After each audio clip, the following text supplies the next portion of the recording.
I'm Marin, and this is Post-its and Pens. Hello and welcome to or welcome back to my channel. My name is Marin, and here you will find a little beauty, a little books, and a little teaching content. So if that sounds like something you might enjoy, I would love for you to subscribe and stick around and join me in my little corner of YouTube. In today's video, I am going to take you through my teacher Target haul, and I am going to let you know the items that I picked up and the reasons why I picked them up, because it is very important to keep in mind what you are actually going to use things for when you are purchasing for your classroom. So I am going into my 10th year of teaching and have a pretty good idea of exactly what I need and what I'm going to use, hence why I picked up all of these things that I am going to show you in this video. So with that being said, let's go ahead and get into the video so I can show you my teacher Target haul. To start, I'm going to just kind of go through a couple of decor/storage items that I picked up, as I have a theme for my classroom and I'm always kind of looking into what I can add to kind of bring that theme together even more. So the first thing that I actually picked up was a pillow. It is this pillow right here. So it just has some little banners and things on it. I will probably not let my students use this, as some of these are not stuck down, but I thought that this was a really cute little rainbow type item to add to my classroom on top of a bookshelf or something like that. So when I saw this, I couldn't really resist. I had to pick it up. Okay, the next item that I picked up was a book box in this kind of blush pink color. So this is a color that I have throughout my classroom, and last year for small groups I was still trying to figure out what worked for me.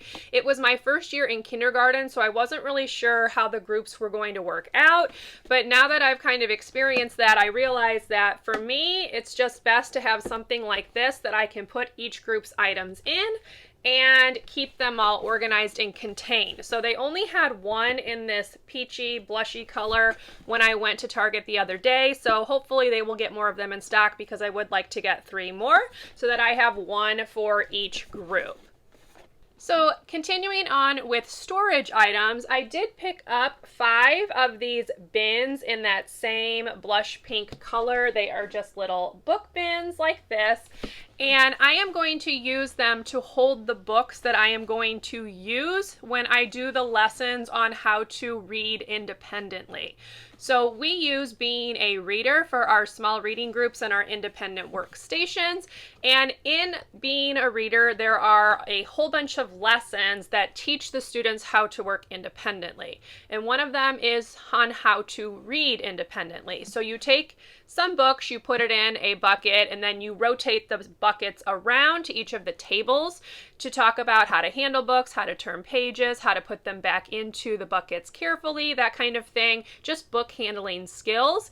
And I decided that this year I really wanted matching book bins, which is why I went ahead and picked up 5 in that same blush pink color.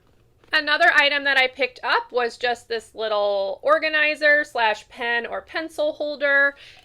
This is going to be at my writing station, just so I can keep a variety of things that they can use while they're in that center. So markers, dry erase markers, pencils, some pens maybe, that kind of thing. And I just thought that this was a nice little cute way to keep it all organized. I tried using drawers in a previous year and that did not work. It never went back the way it was supposed to. So I feel like if I have something like this that maybe I can put a label on the outside of, then maybe it will just stay a little bit more organized and contained, and the students will be able to find what they're looking for.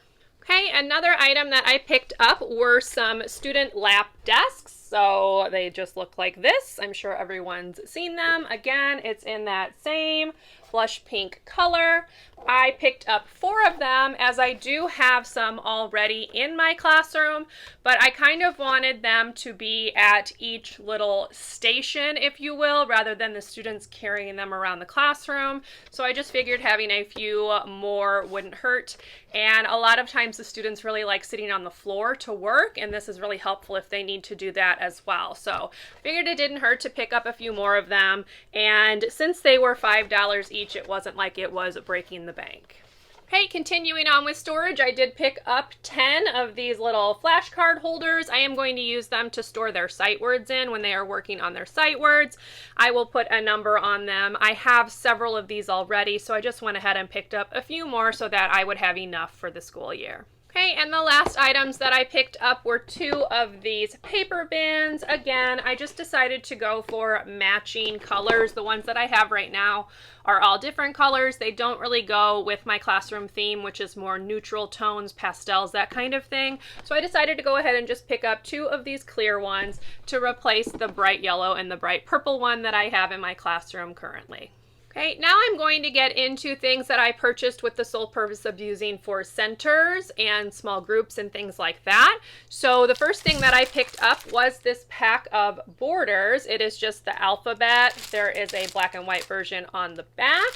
And to go along with these, I have these clips that have the letters on them as well. So at the beginning of the year, just to work on fine motor, the students can match the letters. I'm going to laminate the strips to make them sturdier, and then they can just match the alphabet. I'm also going to probably make my own set of lowercase ones like this so that they can take lowercase letters and match them to the capitals. We had a really hard time for some of my students learning their letters, and I just feel like having hands-on will obviously be better than anything we could attempt to do virtually last year. But I thought that this was just a really easy way to make a center. These clips were $3 and the borders were just $1. So quick and easy way to make a fun little word work / letter station. Okay, other things I picked up while I was thinking about, again, word work / letter work, I did pick up 2 sets of these lowercase letters. They are magnets so that students can spell sight words and things like that on my easel or my whiteboard, which is magnetic. So these were $3 each, so I just picked up 2 sets so that they would have some extra vowels and things to play with, as it's only a 26 count. I also picked up a set of capital letters that are also magnetic, and again, this was $3, so these are kind of all going to go in the same little station. Just give them a chance to spell out sight words or other words that maybe they see in books and things like that. I also picked up just 1 little set of these alphabet flashcards. So on the back you can see it has a picture of something that starts with that letter, the capital and the lowercase. So these I can use with small groups to learn letters or sounds, things like that. I also picked up 2 of these little wiggle eye ring packs because I've seen teachers use them to help students with their one-to-one correspondence when they're reading. So they can put the little ring on their finger, and then that can be their pointer finger when they are reading their books. I also picked up just a little word strip, sentence strip type thing. Now it came with these pictures here, so there's like a lion, there's a bunch of different ones, which I'm assuming they're supposed to match. I probably will not use the pictures, at least not for that, but I did like just the little strips, which were nice. They're kind of nice and sturdy. I can laminate them and I can use them in a different variety of ways. I also picked up 2 packs of borders. So this is the first one. It has stripes on one side and then different hands on the other side making the heart. And then another pack that had rainbows on one side and space on the back side.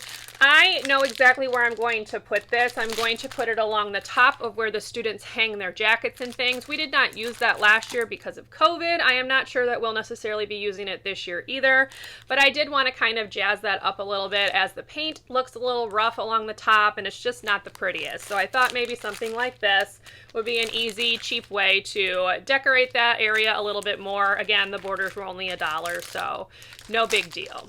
Same with this. I kind of know exactly where I'm going to put it. I'm going to use it to divide my board and just kind of, again, decorate that, make it a little bit fancier. Okay, continuing on with centers, I picked up these paper accents, which these is capital and then lowercase. So as you can see, basically, I'm going to laminate them and make them into a matching activity. So they will need to match the capital letter to the lowercase letter, again, just to help with letter recognition. It does come with numbers, as you can see, but I will just be pulling those out. I'm not sure what I'll use the numbers for, but I'm sure I can find a purpose for them. These were only $1, and I really just wanted the letters. There are 4, I believe, of each letter. So again, another quick and easy center, and all I'm going to need to do is laminate and then cut them out. Coming to the end of my Target purchases, I did pick up 5 of these activity sheets. So they are basically from Crayola. On the back, there's find and count, which is something easy to do for math, but I can also use it for sound. So I'll show you a little bit closer some of the pictures here. So I can easily just tell them circle all of the items that start with the letter D or F or whatever. So that doesn't have to just be math. And then on the front side, it has a letter here at the top, and then they're supposed to circle the items that start with that letter. So again, just a quick, easy way to check how well they're doing with sounds, letter recognition, all of that. I did pick 5 of these out as I will be using those for small groups, not necessarily a center.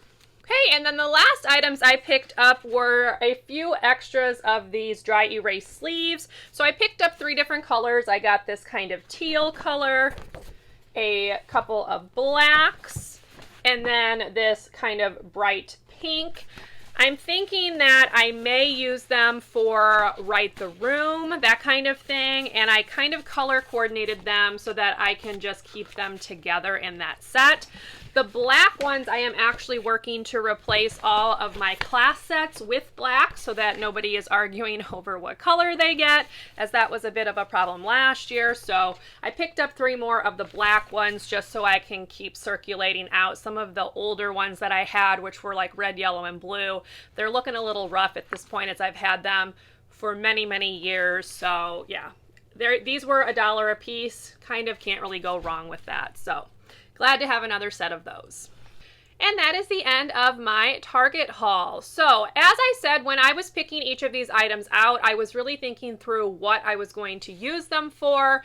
As a general rule, if you are a first-year teacher, do not go out and buy a bunch of bins and things like that, because you do not know what your space is going to look like, and you don't really know what you're going to use them for. So as I said, until you really get into the curriculum and see precisely what it says you should have, it's really kind of silly to spend a whole bunch of money on buckets and bins and things like that, because honestly, you may not ever use them. That was a lesson that I learned when I became a teacher. So just be mindful, really think through your purchases. There is no reason for you to go crazy picking up everything in the Target bullseye zone, dollar spot, whatever you want to call it, because honestly, I've done that in the past and I never use half of what I pick out. So just kind of think about what you're really going to use. Just because another teacher picks it up does not mean that you need to pick it up.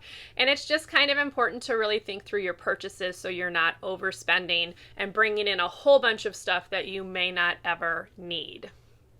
So I hope you enjoyed this look at what I picked up and a little breakdown of what I'm going to use each item for. Maybe you got some ideas that you yourself can use, but again, just because I bought it doesn't mean you need to buy it. So if you want to do some shopping at Target, go ahead and do that. But again, just because you see other people doing it doesn't mean you need to do it as well. So I hope you liked this video. If you did, please give it a thumbs up. Subscribe to my channel if you would like to see more from me, and I will see you in my next video. Bye, everyone.